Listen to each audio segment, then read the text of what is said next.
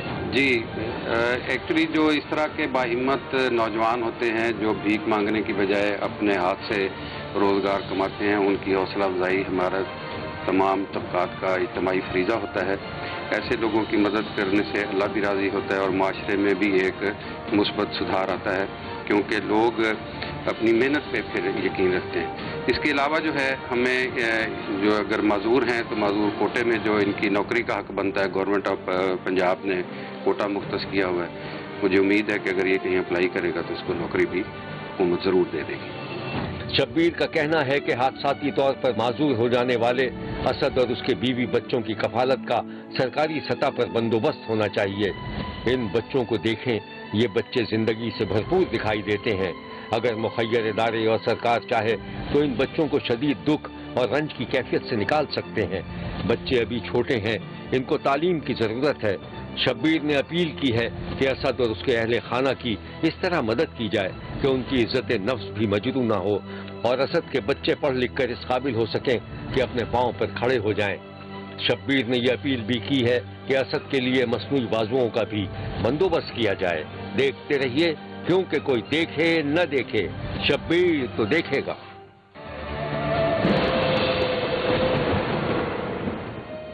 کشمیر کے ضلع بھمبر میں سنگھڑ نامی گاؤں کو دیکھیں تو لگتا ہے کہ جیسے جنت یہیں کہیں واقع ہے لیکن یہاں رہنے والا ایک خاندان شدید مصائب سے گزر رہا ہے. یہ کہانی ہے سنگھڑ کے ایک نوجوان خاور کی جو پیدائشی طور پر معذور تھا. یہ لڑکا جو ایک چٹان سے لاٹھی کے سہارے اتر رہا ہے اس کا نام خاور ہے. اس کو دیکھ کر اندازہ لگایا جا سکتا ہے کہ وہ پاؤں کی معذوری کا شکار ہے. خاور 7ویں جماعت میں تھا تو اس نے پڑھائی چھوڑ دی اور اپنے گھر کی کفالت کے لیے محنت مزدوری کرنے کا عزم کر لیا. چھوٹی سی عمر میں خاور کو کوئی کام کاج تو آتا نہیں تھا لیکن اسے ایک ایسا شفیق شخص مل گیا جو اسی کی طرح غریب تھا لیکن تھا ہنرمند. اس شخص نے خاور کا عزم و حوصلہ دیکھا تو اسے کپڑوں کی سلائی سکھا دی. 2 سال کی مسلسل محنت کے بعد خاور اپنی دکان کھولنے کے قابل ہو گیا اور اس کی آمدنی کا ذریعہ بھی پیدا ہو گیا. خاور روزانہ اونچے نیچے دشوار گزار راستوں سے چلتا ہوا کافی دور تک پیدل جاتا ہے. تب وہ اس سڑک پر پہنچتا ہے جو چھوٹے سے شہر کی طرف جاتی ہے. خاور انہی راستوں سے ہوتا ہوا روز اپنی دکان جاتا ہے. یہ ہیں وہ مناظر. کشمیر کے اس نوجوان کی کہانی خاصی دردناک ہے. اس کے 2 بھائی جو معذور نہیں تھے شادیاں کر کے اپنی زندگی گزار رہے ہیں. باقی بھائی اور ایک معذور بہن کی کفالت کا بوجھ خاور کے کاندھوں پر ہے. شبیر خاور کے معمولات سے واقف ہے. جب وہ دکان میں ہوتا ہے تو سلائی میں مصروف رہتا ہے. اس کے ماتھے پر سوچ کی گہری لکیریں نظر آتی ہیں. وہ اپنے کاروبار کو بڑھانا چاہتا ہے. اس نے سخت محنت کر کے ایک اور دکان لے لی ہے جس میں وہ کپڑے فروخت کرنے کا ارادہ رکھتا ہے. یہ ہے وہ دکان. 7ویں جماعت تک اسکول میں پڑھا تھا اور میری خواہش تھی کہ آگے بھی میں پڑھوں لیکن نہیں وسائل نہیں تھے کیونکہ والد صاحب اکیلے تھے. ان کے لیے ہاتھ بتانے والا کوئی نہیں تھا. آپ 4 بہن بھرا مزدور ہیں. یہ میرا شاگرد ہے. میرے کو اس نے تقریباً اسکول پڑھتا تھا. اسکول کے دوران اس نے میرے کو جان سے کیا 2-2.5 سال کے عرصے میں جڑا میں اس نے اپنی جہاں سے گیا اپنی دکان سے بنا کے اپنا جڑا کام کرتا پیا. باقی اس کے جڑے 3-4 بہن بھرا بھی مزدور ہیں. انہوں بھی جڑا نا یہ محنت کر کے جڑا نا انہوں واسطے جڑا نا یہ ہم جڑا نا کرتا پیا انہوں کا پیٹ پالتا پیا. خاور کی ایک بہن جو پیدائشی طور پر معذور نہیں تھی لیکن بعد میں کسی موروثی بیماری نے اسے بھی چلنے پھرنے سے معذور کر دیا تھا۔ خاور اپنی اس بہن سے بے پناہ محبت کرتا ہے اور اس کے لیے کوئی اچھی سی ویل چیئر خریدنا چاہتا ہے۔ یہ ہے خاور کا گاؤں اور وہ گھر جو پہاڑی پر واقع ہے۔ خاور کی بہن اس بڑے سے آنگن میں ویل چیئر پر چل پھر کر اپنا کام کاج کرتی ہے۔ خاور کے والد ملازمت سے فارغ ہوئے تو اپنی جمع پونجی سے 2 بیٹیوں کی شادی کر دی تھی۔ گھر میں تنگ دستی تھی تو خاور نے باپ کی ہمت باندھی اور گھر کے حالات بدلنے کا عزم کر لیا۔ خاور اپنے باپ اور بھائی بہن کے ساتھ بیٹھا دکھائی دے رہا ہے۔ باپ اپنے بیٹے سے خوش ہے کہ اس نے معذوری کے باوجود ہمت نہیں ہاری۔ پہلے تو گھر کا نظام آرمی کی تنخواہ سے چلتا تھا، لیکن اب گھر کا نظام چلنا مشکل ہو گیا ہے اور گورنمنٹ کی طرف سے مجھے کوئی اس وقت سے لے کر آج تک کوئی سپورٹ وغیرہ نہیں ملی ہے۔ شبیر نے خاور کے عزم و حوصلے کی داد دی ہے اور یہ بھی کہا ہے کہ محرومی کے باوجود اس نے جس طرح اپنے والدین کی مشکلات کا احساس کیا اس کا صلہ اسے دنیا اور آخرت میں ضرور ملے گا۔ شبیر نے مخیر اداروں سے اپیل کی ہے کہ خاور اور اس کے معذور بہن بھائیوں کے علاج معالجے کا بندوبست کیا جائے۔ دیکھتے رہیے کیونکہ کوئی دیکھے نہ دیکھے شبیر تو دیکھے گا۔ یہاں پروگرام کا وقت ختم ہوا۔ اگلے ہفتے پھر حاضر ہوں گے اسی وقت صرف ایکسپریس نیوز پر۔ دیکھنا مت بھولیے گا کیونکہ کوئی دیکھے نہ دیکھے شبیر تو دیکھے گا۔ اگر آپ اپنے ارد گرد ہونے والے کسی غیر معمولی واقعے سے شبیر کو آگاہ کرنا چاہتے ہیں تو SMS کریں SAB لکھ کر سپیس دیں اور اپنا میسج اپنے شہر اور نام کے ساتھ 247 پر بھیج دیں۔ فیکس کرنے کے لیے ہمارا نمبر ہے 02135803820۔ خط لکھنے کے لیے ہمارا پتہ ہے 5 express way of Korangi road Karachi. Express news Shabbir تو دیکھے گا۔